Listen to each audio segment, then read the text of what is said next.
প্রিয় ভাই বোনেরা, আসসালামু আলাইকুম। আশা করি যে যেখানেই আছেন আল্লাহর রহমতে আলহামদুলিল্লাহ ভালো আছেন আপনারা। আজকে আপনাদের সামনে আমি একটি খুব গুরুত্বপূর্ণ বিষয় নিয়ে আলোচনা করতে চাইছি। অর্থাৎ আমার যে চিন্তা ভাবনা, সেই চিন্তা ভাবনাগুলো আপনাদের সাথে একটু শেয়ার করতে চাইছি। যে বিষয়টি বলবো এই বিষয়টি অনেক গুরুত্বপূর্ণ বিষয় এবং অনেক বিরাট বিষয়। কিন্তু সময় যেহেতু কম, সংক্ষেপে আপনাদের সামনে এই গুরুত্বপূর্ণ বিষয়টির সম্পর্কে আমার চিন্তাভাবনা তুলে ধরতে চাই। বিষয়টি কি? নিশ্চয়ই অনেকে ভাবছেন। বিষয়টির সাথে জড়িত আমাদের এই প্রিয় মাতৃভূমি বাংলাদেশের ভবিষ্যৎ। বিষয়টির সাথে জড়িত আমাদের ভবিষ্যৎ বংশধর বা ভবিষ্যৎ প্রজন্ম। নিশ্চয়ই ধরে ফেলেছেন অনেকে। জি, যারা ধরে ফেলেছেন তাদের জন্য বলছি, বিষয়টি হচ্ছে শিক্ষা।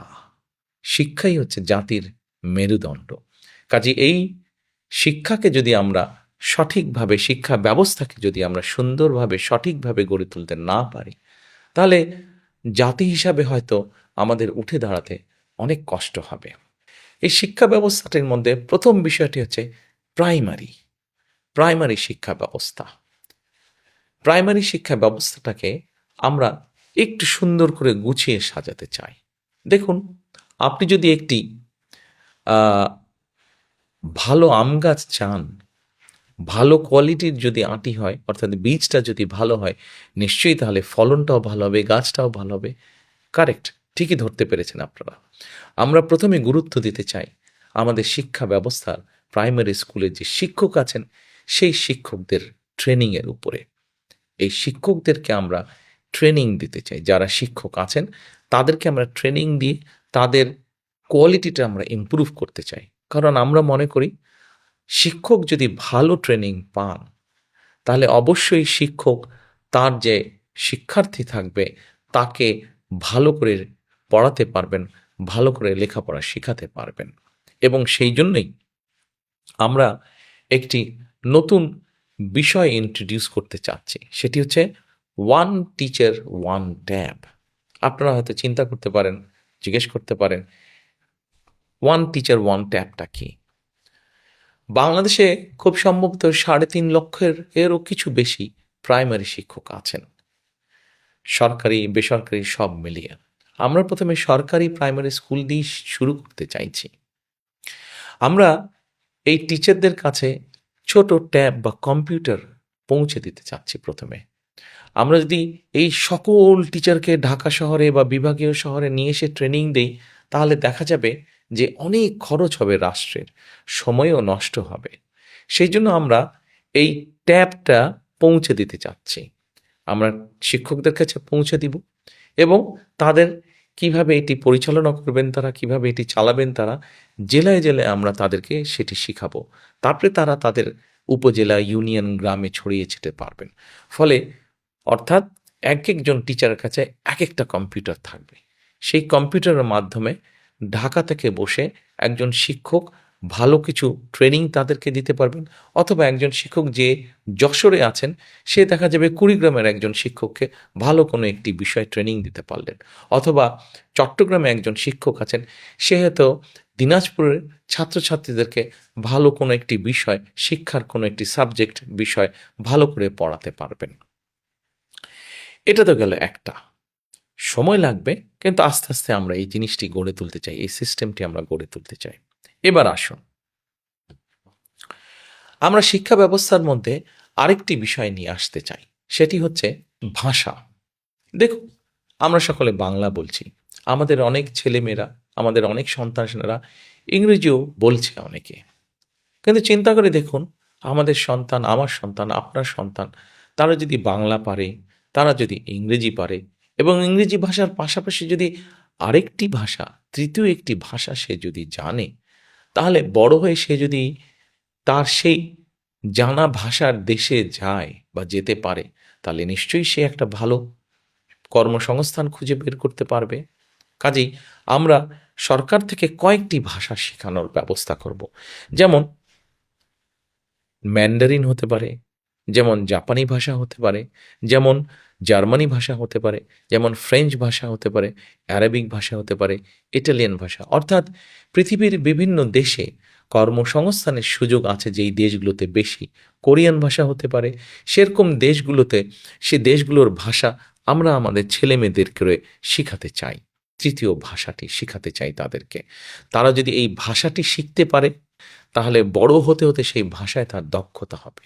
এবার আসুন, ভাষা শিক্ষার পাশাপাশি আমরা প্রাইমারি স্কুল থেকে শুরু করে একদম ক্লাস 12 পর্যন্ত আমরা আরও কয়েকটি বিষয় এখানে আমরা বইয়ের বা স্কুলের সিলেবাসের মধ্যে নিয়ে আসতে চাই।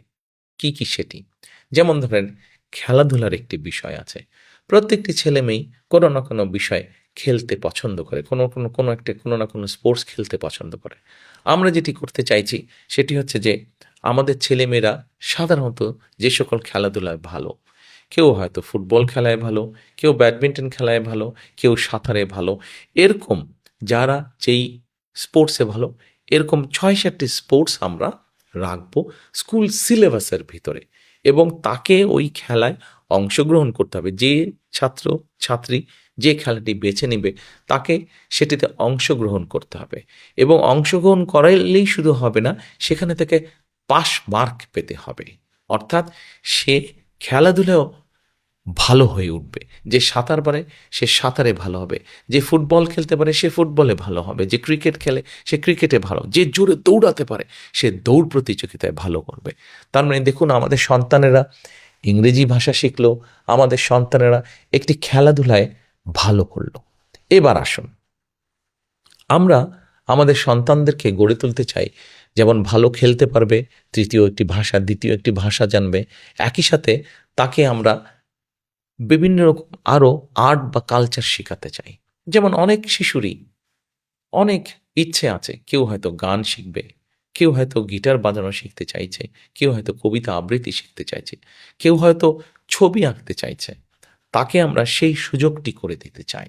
এবার চিন্তা করুন তো, আপনার সন্তান ছোটবেলা থেকে যখন একটি দ্বিতীয় এবং তৃতীয় ভাষা শিখবে, একই সাথে আপনার সন্তান যখন একটি খেলায় ভালো হবে, একই সাথে আপনার সন্তান যখন একটি আর্ট বা কালচারে ভালো হবে, এতগুলো গুণ যখন একটা বাচ্চার মধ্যে থাকবে, সেই বাচ্চাটিকে কেমন করে কেউ আটকে রাখতে পারবে?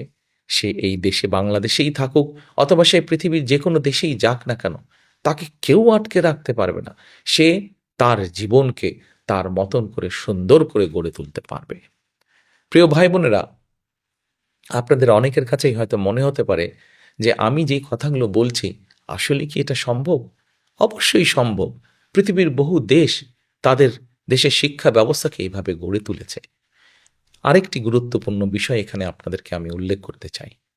যে বিষয়গুলো বলেছি সেগুলো তো আমরা করতে চাইছি, পাশাপাশি আমরা প্রাইমারি লেভেল থেকে ক্লাস 9 পর্যন্ত বিভিন্ন টেকনিক্যাল এবং ভোকেশনাল থিওরিটিক্যাল নলেজটা আমরা বাচ্চাদেরকে শেখাতে চাই, এবং ক্লাস 9-এর পর থেকে ক্লাস 12 পর্যন্ত তাদেরকে আমরা বিভিন্ন ভোকেশনাল এবং টেকনিক্যাল বিষয় প্র্যাকটিক্যাল নলেজটা আমরা তাদেরকে দিতে চাই। অর্থাৎ একটা বাচ্চা, একটা ছেলে বা একটা মেয়ে যখন ক্লাস 12 পার হয়ে যাবে তখন তাকে আটকে রাখা অনেক কঠিন হবে। তার মধ্যে অনেক কোয়ালিটি থাকবে, অনেক প্রতিভা থাকবে, যেই প্রতিভার কারণে তাকে কেউ, কোনো দেশ, কোনো জায়গায় কেউ আটকে রাখতে পারবে না। সে তার জীবনকে সুন্দরভাবে গড়ে তুলতে পারবে। প্রিয় ভাই বোনেরা, আমাদের শিক্ষা ব্যবস্থাকে আমরা কিভাবে গড়ে তুলতে চাই সেটি আপনাদের সামনে খুব সংক্ষেপে আমি আপনাদের সামনে তুলে ধরলাম। হ্যাঁ, আমাদের এই সুফলটি পেতে একটু সময় লাগবে, কিন্তু আমরা সকলে মিলে যদি চেষ্টা করি, আমরা সকলে মিলে যদি আমাদের আগামী প্রজন্মকে, ভবিষ্যৎ প্রজন্মকে এভাবে বিভিন্ন প্রতিভা দিয়ে গড়ে তুলি, তাহলে আজ না হোক কাল, কাল না হলে পরশু, নাহলে তো অবশ্যই তার পরের দিন ইনশাল্লাহ আমরা একটা অনেক শক্তিশালী, প্রতিভাবান একটি দেশ আমরা গড়ে তুলতে সক্ষম হব। আসুন, আমরা সকলে মিলে যদি চেষ্টা করি, আমরা সকলে মিলে যদি কাজ করি, তাহলে অবশ্যই আমরা আমাদের সেই প্রত্যাশিত বাংলাদেশ গড়ে তুলব। সেজন্যই কিন্তু আমি বলি, করব কাজ, গড়ব দেশ, সবার আগে বাংলাদেশ। আল্লাহ হাফেজ।